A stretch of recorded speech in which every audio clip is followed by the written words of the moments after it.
Hey, welcome back to part 19, guys. Yeah, so in Yellow Harvest, we're going to complete this area now. This area, I know it's a little side area, but it's quite a large one actually. And there's about 3 or 4 journal entries here as well. So you do have to come here for platinum. So from the flag, we're just going to climb up that wall to the north. I'm going to jump down the other side. I'm going to make our way up the slope. There will be a little gestural enemy, friendly gestural on the right there. We're going to have a chat with him. But I'm just going to run past him. And up here, you're going to find some more enemies. Now I'm going to kill one of these enemies because it's going to be a new enemy from Noko. He is going to learn a skill. We probably do encounter this enemy in the flying dungeon, something like that, but I'm just going to do it now. It's a nice quick kill. So yes, this enemy here is a Gort, I think. Yes, 2 Gort enemies. They'll die mega quick because this is like a early game area and we're like mega strong compared to these punks. So yes, take them all out. And you'll get a Gold Foot, and you'll get a skill Gold Fury. And a bit later in the video, guys, I'm going to change my build again slightly. So I'll take you through what I'm doing on my build and show you it on screen, like a little overview. Of course, I'm still switching out some of my Pictos so I can master them all. We're going to be getting probably about 150 Lumina in this video. Yeah, about 150 Lumina points. So we'll be getting Marlel up to like Lumina level 300 almost. But we're just going to run past some enemies, jump out a little ledge, and at this fork we're going to go left, grapple up to this ledge, go right, you'll find some chroma. Don't drop down because otherwise you'll take a long way to get back up. Just grab the chroma, spin around and come back up here to where the grapple was. Now go the other way, and at the end here you're going to drop down to a small ledge and there's going to be a colour of Lumina. Just be careful you do not drop down too fast because you might roll off the edge and completely miss the item. So just run to the end, drop down slowly, that's it, and grab this item, a colour of Lumina. Lovely. Head back, past some 2 enemies at the end, jump up ledge, guys, back to the fork, and then take the remaining path on the right and it's going to lead you to the next flag. Yes, 2 bosses in this area as well. 2 bosses, there'll be a merchant, there'll be a mime. Quite a few Pictos we're going to find. Quite some good Pictos in this one as well, related to killing yourself, pretty much. Yeah, so come over to this flag. That is the Harvester's Hollow. Now from the flag, go down the slope slightly, and in this large area with a lake in the middle, if you go left, you can grapple up to this ledge up here. Now it's not really anything up here. All that's here is a young boy. I just wanted to show you. Yes, you want to chat with him, guys, see what he's got to say. He is just over here. But other than this young boy, I couldn't find anything up here as well. It looks like it should be in an item somewhere, but I just couldn't find anything. But yes, once spoke to him, drop back down. Then we're going to go back kind of the way we came, but we're going to stay on the lower ground. Yes, make way along here. Kind of, I believe we are heading northwest, is it? But we want to head up the slope. Yeah, head up the slope here. No, it's southeast we're going, I think. We're going southeast. So yes, up this slope, jump up this ledge, and at the top here will be a journal entry. This will be journal number 38. Expedition 38. So go back, journal entry, come to the end here, and on that ledge up ahead, there's actually a merchant right on the top there.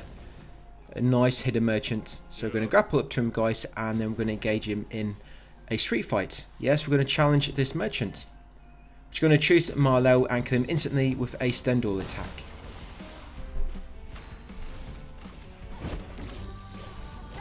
Yeah, when I show this build later, Marlel's going to have about 40 Luminous equipped all at once. Yeah, so you probably are going to have to pause the screen and see what I've got equipped at that point. So you're going to beat him, and then we're going to buy Teamwork Pictos, all the colour of Lumina. We're going to buy the Auto Death Pictos, and then that Haircut Wavy. So yes, make sure you buy 2 Pictos from him, guys, colour of Lumina, and the Haircut. Both them Pictos, they are very useful on Marlel. Do not equip Auto Death on her yet, put that on somebody else just until it's mastered. But Teamwork you can put on Marlel now because it increases her damage by 10% when there's other people with her in the party. So I'm just going to raise her level slightly now, her Lumina points. That's it. I just put all my Lumina into her. I got her up to 210 Lumina points. We are going to be changing our weapon a little bit later as well. Marlel does have a weapon which avoids enemy shields. And I believe it's the only weapon in the game out of all the characters which will let you pierce enemy shields. I think there might be one more with another character. I forget which it is, or there might be a skill for one of the characters which does it. But it's the only weapon I think which, I mean, like I said, there might be another one, but this one is with Marlowe, and it makes it so, yeah, so when your virtuose mode stance, you will pierce enemies. So it makes it so when you do Phantom Strike or Stendhal, you don't have to worry about taking the shield off enemies. You can just do that skill and they're just dead straight away. No need to worry about the shields, which can of course disrupt your strategy, because you have to then focus on getting rid of the shields, and it means somebody else isn't going to be wasting their AP. They won't be able to cast a buff or whatnot. But yeah, what I'm doing now, I'm just changing up my Pictos slightly, because some of these Pictos we're probably going to be getting quite a lot, and because I'm running past most enemies, it's going to be taking me a while to master them. I mean, if you want, you can engage all these enemies, and then at the same time you can be mastering Pictos. But I need to be careful, because I want to make sure some of these are ready for the difficult boss fights coming up. So the ones I'm not going to be using much, I'll save them until last. I'm going to try to master the important ones first. Like Auto Death, that one, Teamwork, that one's mastering. But once you drop down, you have to run past the save point. You'll come back here, you're going to go right now, you're going to go right alongside the slope. You'll find that Pictos Death Bomb. Pretty good, that one. Problem is, if you kill all the enemies, you do not gain a lot of experience, because the game will recognise you being dead. Even if you've got auto revive on, if it kills all the enemies, it will not revive you. But yes, once got that Death Bomb, Pictos, come along there, go out into that platform, going out to the lake, grab a chroma, come over here and get expedition number 44. Yes, journal 44 in the middle of that field. Once got that, come into this cave nearby, go through a course base, and hidden inside is the mine.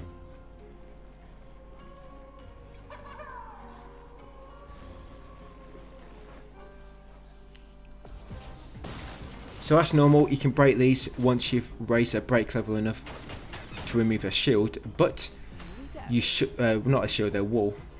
Yes, their illusionary wall. Because we're so strong and these enemies are so weak, we should be able to kill these with Stendhal without breaking them. Yeah, I mean, I'm going to get rid of the shields first, because I've not got that weapon equipped yet, which will make you avoid enemy shields. So yes, you have to spend a few bullets in order to get rid of the shield, guys. Just make sure by the time it gets to Marlowe, guys, you're ready to just use Stendhal and hopefully kill a mime in one hit. There we go. Yeah, so because he's weak, I didn't really buff myself too much. I still did 500,000 damage to him. Right, so once beat him, we'll get a new haircut. Come back through a crawl space out into the field.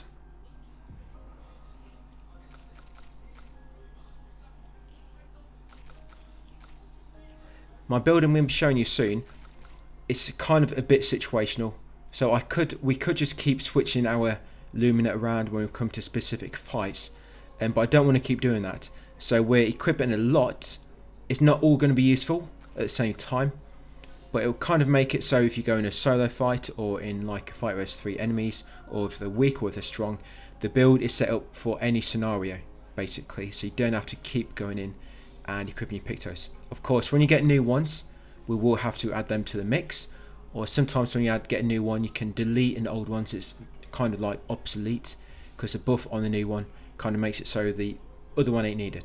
Things like that. But I'll keep you updated with the build as we go along. And of course, remember, the text guide is there if you want more detail on what we're doing along the way. So once back out in the field, I'm going to head along here now. Now we're going to head up the broken bridge, which is going above the lake. Yeah, and if you put auto death on somebody, in order to master that, they also need second chance. Yes, they need second chance on them as well, because if they die, any equipped Pictos will not get leveled up. Yeah, so make sure if you're trying to master auto death, that same person has second chance on, so that we revive straight after. And you also want to put shortcut on them. Yeah, you also want to put shortcut on them. Try to make it so auto death is on the first person, and put shortcut on them as well. That make it so when they die, because normally what happens, if you have auto death, it can mess up your turn order, because that person automatically skips their turn. Even though they revive, their turn gets skipped. But if they've got a shortcut on, because they died and they went from full HP to below half, they'll immediately get the next turn. So if you make it so it's your first party member, you want to be first, put auto death on them, and their second chance, and then shortcut, then they'll die to start a fight, and then they'll get their turn straight away anyway due to shortcut. But yeah, I know it probably doesn't make much sense at the moment, but hopefully once you play about with it and study it a bit, or read the text guide, it'll make more sense. But all I did up here, guys, I dropped down on the edge there, I grabbed a cut of lumina on the balcony, I had to drop down, run all the way around again, and come all the way back up. You don't have to get that cut of lumina, so I know it's a long way back, but if you drop down on the balcony to get it, you have to drop down, because you can't jump back up. I've tried. But once back up here, grapple across, climb up this wall. For some reason, the characters look like frogs when they come up this wall. No, it's a fact. They look like frogs. I'm sure I'm not the only one that thinks that. Yeah, they really need to fix the animation climbing up that wall. But up here, you're going to find another flag. Yes, this is the final flag of this area. So get that flag, then from the flag you want to go left, we're going to find another journal. Yes, another journal. Julian, yes, that's journal Expedition 59. Yeah, so once you've got journal 59, come back to the flag, guys, and then take the path to the right of it. And up here, just head into the open field, and it's going to trigger a cutscene. Straight after will be a boss fight. Of course, because we are mega leveled compared to these early game areas, this boss will likely die in one hit. So all we're going to do, as soon as we get to Marlel, she's going to cast a basic Stendhal, which should knock him out. Just make sure you get rid of his shields first. Yeah, the Sakaran weapon we're going to be equipping later. It's a little bit weaker than the Medallion at the moment, just because it's not high, it's higher level. But it should become a lot stronger later as we level it up. The problem is with the scaling as well. That's actually something I forgot to do. Because we're changing weapon, we need to change our scaling. That probably explains why. I actually didn't think of that until now. It's still fine, we still care for the enemy for one hit. But yes, in the next video, we're probably going to reset our stats again. But yes, once you beat him, guys, you'll get that Pictos and Energizing Attack. You get a new skill, Glacis Earthquake. And then you're going to turn around, you're going to climb out the ledge behind you. Drop down the big hole, and then go west. And you come to this big cave, and there'll be a strong boss in the middle. Of course, he's not strong anymore, because he's mega early in the game.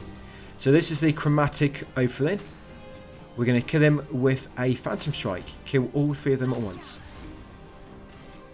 Yes, even the dude with a frying pan for a hat. Take them all out. That's it. Once you kill them, you'll get Colossus Lumina times 15.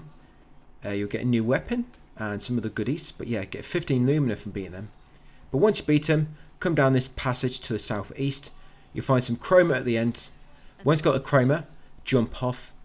And then continue along here. We're back in that area now where the lake was. Yeah, it's going to continue back. And the closest save point is up here. Not the final one we found, it's the second one. So it's going to make our way to save point now and then warp back to the continent, guys. So now we're going to go to the fountain. We are going to get 100 Lumina.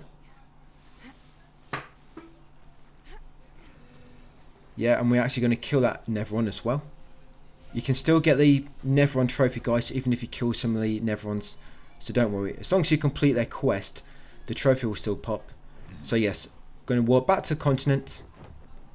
And we are going to head, I believe it's kind of like south. Was it southwest? Yeah, go southwest from Yellow Harvest. And I'm going to show you on the map. So that's where I am on the map, guys. Now drop down in there. Fountain. All that's here is a Nevron and a journal entry. Which are going to run past the flag for a moment. So we'll be back there in a second to level up and whatnot. Yeah, come and talk to Blank. Yeah, because we've helped 6 or 7 Nevrons so far, he's going to offer you 100 Lumina. But if you killed one, he will not. He will attack you. So yes, just talk with him. Because of the Nevrons we've helped so far, without attacking any, he's going to give us 100 Lumina. There you go, and that actually completes his quest. Yeah, guys tell you can't get it until you completed all the others, but you can. This guy, he's just got his own quest. His quest is you have to help some of the others. Right, gonna get our journal entry, guys. Yep, that's journal entry number 84. Once got that journal entry, Expedition 84, go back to the flag, now to level up a bit and look at our build. So with the flag, we are going to raise Marlel's Lumina level to 300, but first, we'll come over to her weapon. We're going to upgrade the Sakarum, upgrade it as much as you can. As you can see, that bottom one, it makes it so you pierce enemy shields, which is really good. So yes, upgrade the Sakarum as much as you can. And I should have changed my attributes now as well, so that I scale that, but I'll do that in the next video. You can do that now if you want to. Yes, and then come into Lumina, Marlel, raise it up to 300. Yeah, take her up to 300, guys, and take everybody else up to 95. Yeah, so Marlel 300. And, sorry, not everybody else, Sile and Minoko. Don't put too much into them, so we might be changing characters later. But yes, Marlel 300, Sile 95, and Minoko 95. Just so we can equip a few more Luminous on them dudes. Yeah, but I know you might think I've gone probably a bit overkill with Lumina, but like I say, my reasoning for this is so we do not have to keep changing our build. I like it when we get a build and we don't have to touch it anymore. That's what I like. So this is how it's going to work. I mean, there might be some bosses later which are so strong we have to do a specific strategy with a specific build. But for now, yes, this build will kind of be like a all-for-one type thing. It'll work on everything. Even with solo fights, you won't have to change anything. It'll be ready to go. So yes, 300, 95 and 95 on our current party. Right, so now I'll show you my build. So ignore the Pictos on Sile. All you're bothered about is her skills, Fortune's Fury and Intervention. Yeah, do not worry about the weapon or the Pictos on her. They're just Pictos I need to equip. But Lumina, they do matter. So they are the Lumina you want on Sile. And once Auto Death is mastered, you also want that on her and Second Chance. Yes, once Auto Death is mastered, put Auto Death and Second Chance on her as well. Now Minoko, that's this Lumina. Again, you can ignore the Pictos.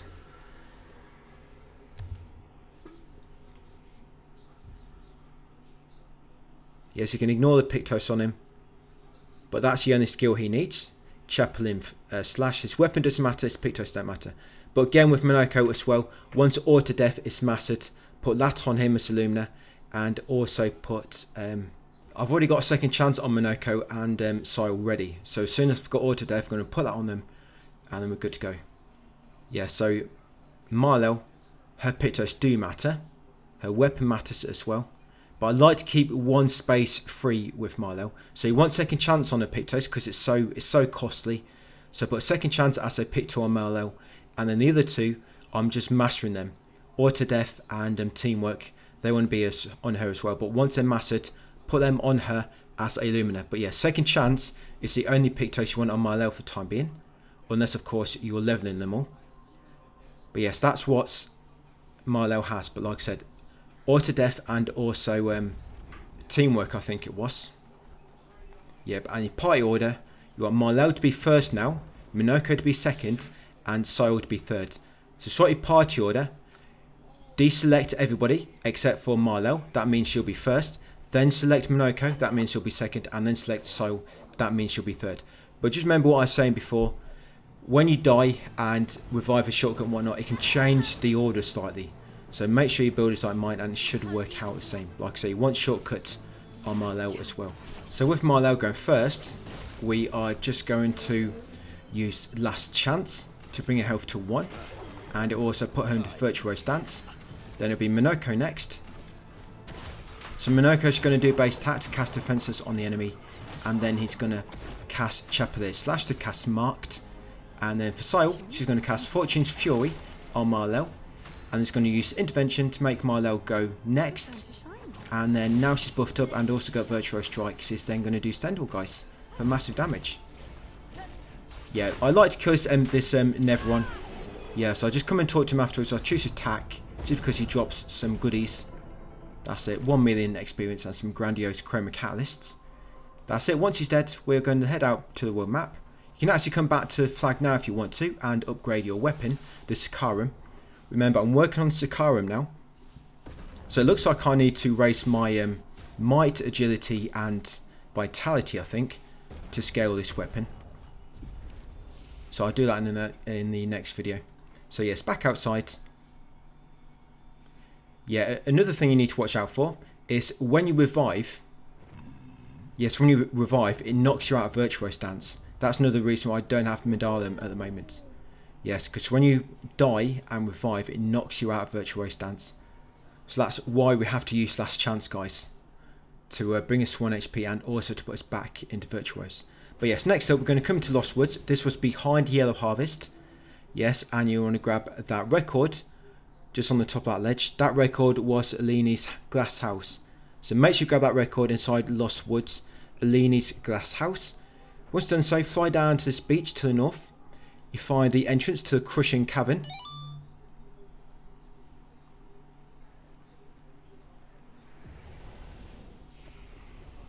Yeah, so come to Crushing Cavern, you got that save point there.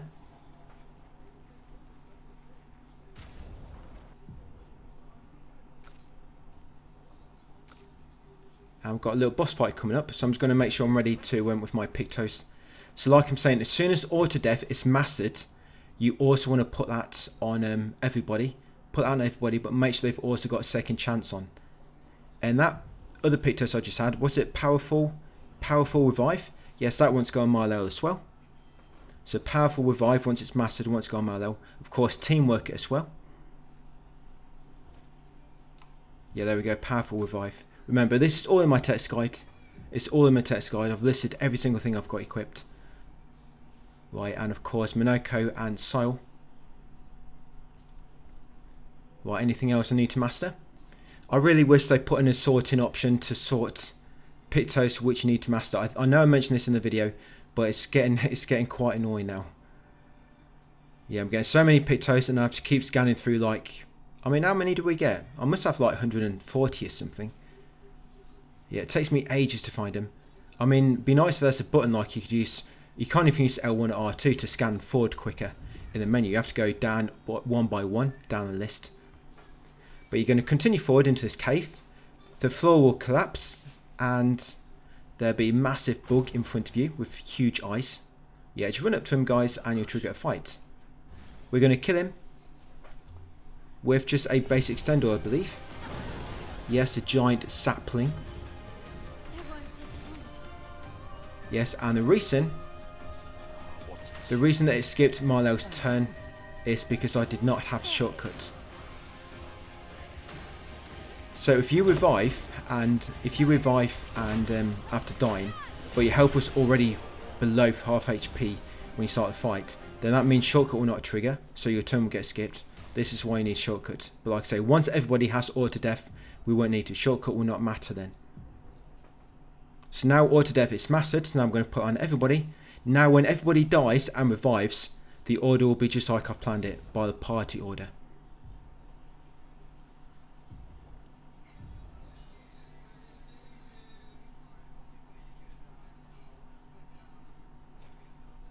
So yes, just changing up the build very, very slightly, guys, now that auto death is mastered. It's nice, it only costs 1 Lumina point as well, which is good. Right, so now from that boss, we are going to take the Northwest Passage. Yeah, the Northwest Passage. It'll lead you to a rope. Yeah, do not go up the rope where the boss was. That just takes you back nearer the start. This one leads you to a general entry and an item. So yes, you do have to come in this cave, guys, for a general entry. You cannot avoid it if you want platinum. Right, so come along here. Once you get to a junction, you'll see an item ahead. Colour of Lumina. And just head from this, guys, on the left. Yes, will be journal number 45. So grab that journal entry, go back to the junction, head up the slope, all the way along here, and you'll drop down back on that path where you fell through the floor earlier. But now you can just continue back to the entrance and then leave this area. We're going to get a trophy in a second for killing an optional boss, but this boss drops a really, really good Pictos. It makes you have 2 turns, but it's no like there's no disadvantage to it like there is on Faster Than Strong. I mean, this one costs a lot more, so only Marlowe's going to equip it, and the others are going to equip the other one because it costs less. But yes, it'll be good on Marlowe because then she can have 2 turns without anything being knocked down on a build, like half damage, like Fast and Strong does. So yes, once you come outside, head north to this island, grab a colourful lumina to the right of this merchant, and then talk to him guys and buy all the outfits from him. Yeah, so grab a colourful lumina to his right, and then grab the 3 outfits. I think it's 2 outfits and 1 haircut. Then come to the north side of the island and be a door leading into the manor. Yes, head inside, and once in here, we're going to head up the spiral stairs up ahead. Yes, very, very dark in this room for some reason. And go to the bookcase opposite, pull a book out, and you'll find a secret room. Grab the outfit from inside for Verso, come to the edge here past the staircase at the top, jump across these ledges to reach this shape of energy at the end. That's the last shape of energy, I believe. And then unlock this door near where you started. It'll just unlock a shortcut back to the basement, and then unlock this door to the west.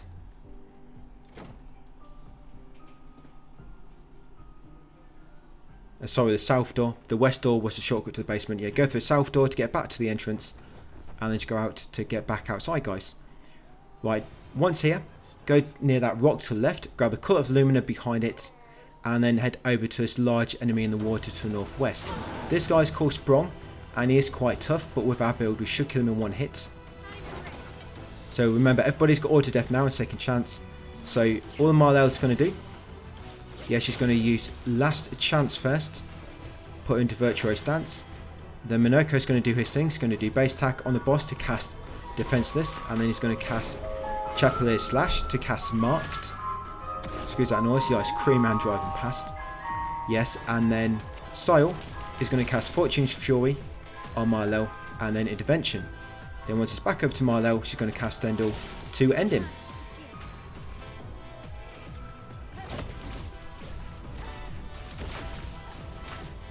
Yes, defeated. So yes, he's going to drop Cheetahs and some other Ulgo materials. Yes, nice, and you get a trophy as well, Sprong. Yes, there's probably 2 or 3 optional bosses which have trophies related to them. Well, I'm going to equip that now. That one's very expensive to equip as Lumina, so we want to keep that as a picked host on Marlell. Yeah, for now anyway. So yes, equip Cheetah on Marlell, and you want to fly up to this red floating island above you guys, this big red rock, and go into the Crimson Forest. Once in Crimson Forest, head forward, jump across these platforms. If you fall down, it just make you kind of respawn back on the solid platform. Yeah, once you're on the other side, when there's a gap on the left, drop down. There'll be Chroma down here. Yeah, grab the Chroma, climb back up, and then once you get to this first save point, guys, we're going to end this video. Yeah, I was going to do all this in this video, but it made the video going a bit too long, so we'll just do it at the start of the next one. So yes, get to save point, guys, and that'll be it for part 19. Thanks for watching, and I'll see you on part 20 tomorrow.